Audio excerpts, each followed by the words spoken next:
Unit 2, page 27. Listening. IELTS practice. Questions 1 to 5. You will hear an extract from a talk about the congestion charging scheme. You should answer the questions as you listen because you will not hear the recording a second time. Listen carefully and answer questions 1 to 5.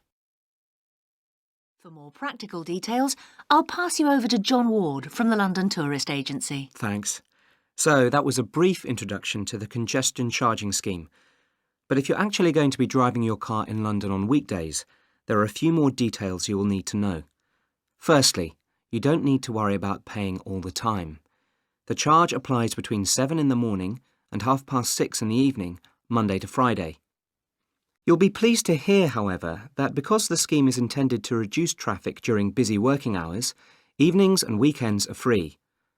If you enter the zone during the charging times, you'll be eligible to pay the standard charge of £8, which you can pay until 10 o'clock on that day. After 10 o'clock, this charge rises to £10. But be warned, if you fail to pay before midnight, you will have to pay an automatic penalty charge. In other words, there's no escape. Let's move on to paying. The charge, as I've said, is £8 a day, and the authorities have set up a number of systems to make it easy for you to pay, or rather to ensure that nobody has a good excuse for not paying. So, using your credit card, you can pay by phone, by text message, or on the internet. The other option is to go to one of the 200 pay points inside the zone, or the 9,500 pay points elsewhere in the country.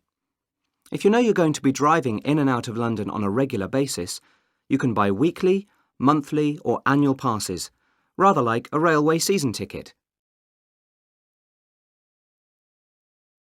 Unit 2, page 27. Listening. IELTS practice.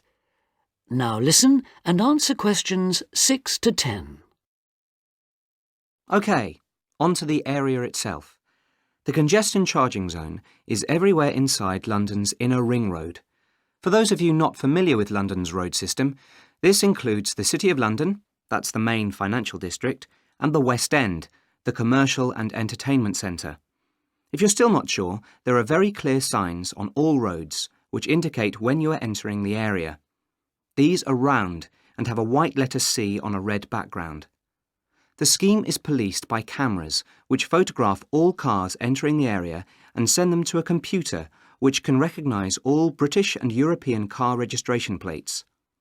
If you pay the £8 charge, you'll find London a little easier to drive round than it was before the charge was introduced. But if it's all too much trouble and you decide to leave your car at home, then you are left with public transport. That's trains, buses, taxis or the underground. Some of the money from the congestion charging scheme is being used to upgrade public transport, so you should see improvements there. And because of reductions in the number of private vehicles on London's roads brought about by congestion charging, buses and taxis are providing a quicker, more efficient service than they did in the past. OK, I've covered the main details that you need to know.